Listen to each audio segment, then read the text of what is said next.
मौज किनारे खाए कड़ी नौ, तो एमएलए साहब की कोठी में लगा हुआ था मेला। शहर के लोग एमएलए साहब को उनके जन्मदिन पर बधाइयाँ देने आ रहे थे, जा रहे थे, और टेबल पर सजे खाने पीने के सामान को प्लेटों में भर भर कर खा रहे थे। तो एक कोने में जग्गी, अमन, प्रीत और अनु खड़े चाय की चुस्कियाँ ले रहे हैं।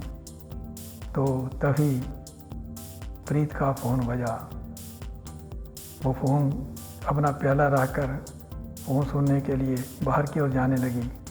जाते जाते बोली रानो से, रानो यहाँ शोर है, मैं ज़रा फ़ोन सुनकर आती हूँ। कहकर वो होली बाहर की ओर, लेकिन वो बात कर रही थी रानो से। इशारा था उसका जग्गी की ओर, जिसे भाप गए अमन और रानो भी। रानो मुड़ी जग्गी की ओर बोली, भैया वो है ना, कहीं पे निगाहें कहीं पे निशाना। बात मुझसे कर रही थी, लेकिन देख वो तुम्हें रही थी। हाँ भाई, अमन को लगा मौका कि ये बंदा कबाब में हड्डी है, अगर ये यहाँ से खिसक ले तो मैं रानो से दिल की बात कहूँ। बोला, हाँ भाई, ये प्रीत लगता है इस जग्गी को पसंद करने लगी। अरे भाई, वो इशारों में तुम्हें बुला कर गई है, जाना चाहिए तुम्हें। समझ गया। जग्गी मन ही मन बोला, वाह, जैसे मैं समझता नहीं, मेरी बहना से गुटरगू करना चाहता है और मुझे भगाना चाहता है। जाता हूँ कहकर वो भी चल दिया प्रीत की ओर। उधर दिलजीत एमएलए साहब के सामने खड़ा था। एमएलए साहब किसी से बात कर रहे थे। दिलजीत को हाथ के इशारे से बोले, रुको, मैं बात करता हूँ तुमसे। तो उधर प्रीत बाहर अपने पापा से फ़ोन कर रही थी। फ़ोन पर कह रही थी, पापा अभी मेरी उस लड़के से बात नहीं हुई। मैंने देखा है एमएलए साहब उसको बहुत मानते हैं। एमएलए साहब ने आगे बढ़कर उसे हाथ मिलाया था, लगता है बहुत मानते हैं। मैं बात करती हूँ, आपके टिकट के बारे में बात करती हूँ। अभी वो क्या है ना, रानों के होते हुए उससे बात नहीं कर पा रही। करती हूँ, मौका देकर करती हूँ। जैसे ही वो पलटी, देखा उसने सामने खड़ा था जग्गी। जग्गी को देखकर वो थोड़ा सा सकपका गई। बोली, अरे आप हमसे बात करना चाहती हैं? नहीं, ऐसी कोई बात नहीं। फ़ोन पर आप कह रही थी अपने पापा से। अरे हाँ, वो असल में क्या है ना, बात बनाते हुए बोली, मेरे पापा को मेरी शादी की बहुत फिक्र है। हाँ भाई, मेरे पापा को भी थी, बहुत फिक्र थी उनको। आपकी शादी नहीं हुई? पूछा प्रीत ने। अभी कहाँ? तो सगाई? ना, आपकी सगाई तो नहीं हुई? जग्गी ने पूछा। ना, मेरी भी नहीं। अच्छा, किसी से फ्रेंडशिप, जान पहचान? जग्गी ने पूछा। जान पहचान तो अभी किसी से नहीं। हाँ, मेरी भी नहीं। आपकी भी किसी लड़की से जान पहचान नहीं है? ना, कर रहा हूँ, कोशिश कर रहा हूँ जान पहचान चलाने की। आपसे?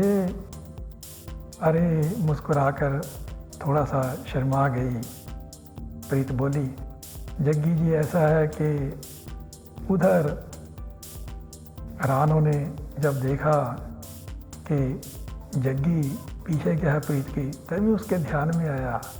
बोली वो अमन को मुँह करके कि ये प्रीत कहीं इस जग्गी के साथ दूसरा चक्कर तो नहीं चला रही?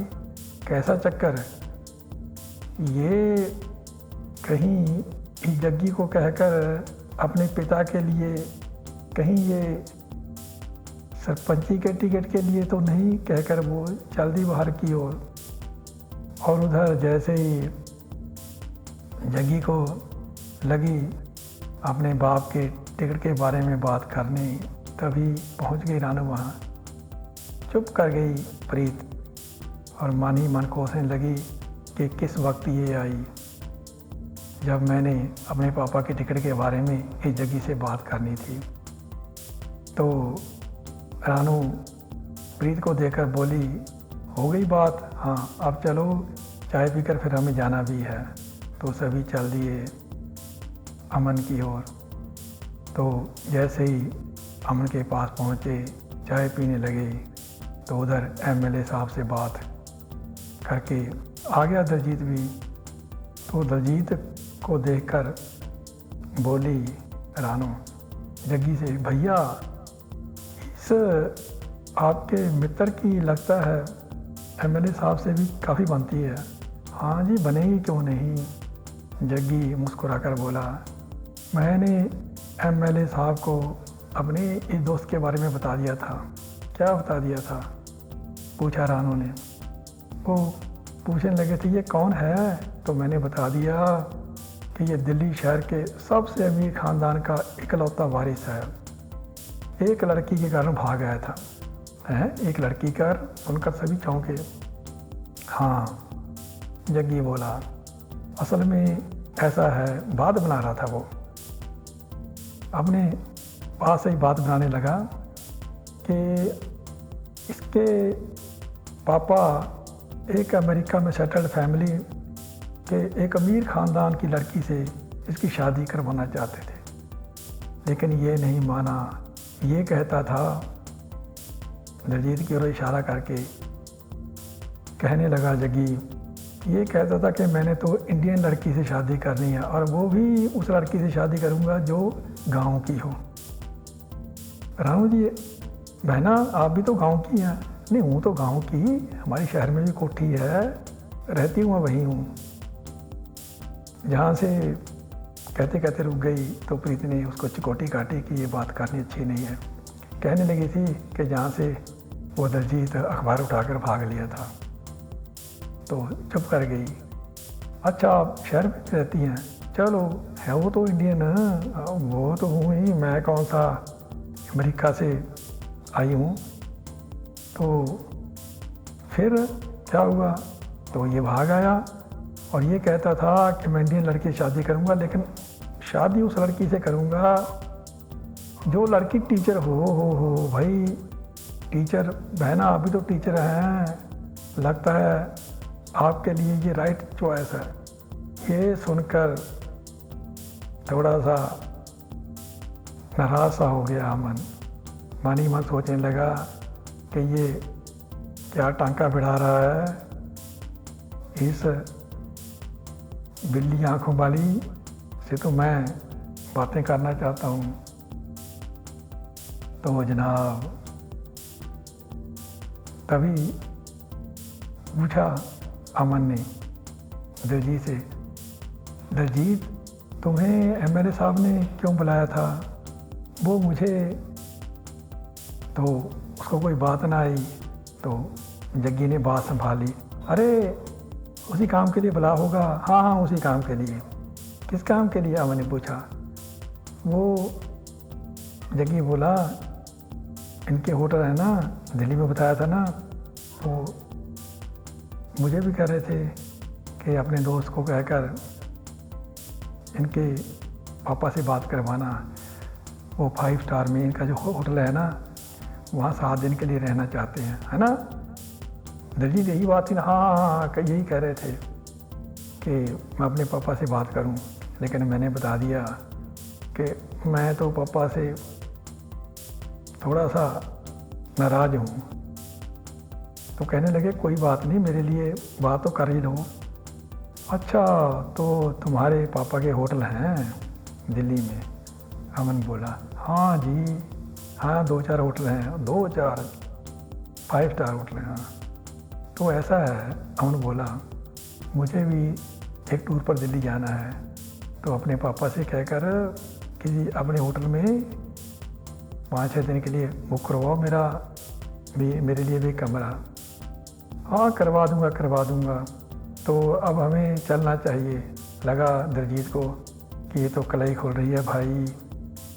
जग्गी बोला, हाँ, एमएलए साहब ने जो काम कहा था उसके लिए जाना है हमें, चलते हैं।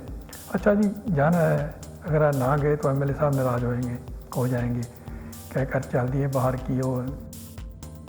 उनके जाने के बाद अमन बोला, ये दोनों ही मुझे तो लगता है पूरे फ्रॉड हैं, कोई होटल वोटल इनका नहीं होगा। वो दिल्ली में बातें बना रहे थे। तो जैसे ही जग्गी बाहर गया तो जागीरदार साहब का फ़ोन आया। जागीरदार साहब विक्रम सिंह बोले कि बेटा कल को आओ हमारे गांव में, तुमसे एक बात करनी है। हाँ बापू आता हूँ, कल को पक्का आता हूँ, कहकर फ़ोन कर दिया जग्गी ने। तो यहाँ कड़ी 9 ख़त्म। बस कहेंगे कल, तब तक नमस्कार।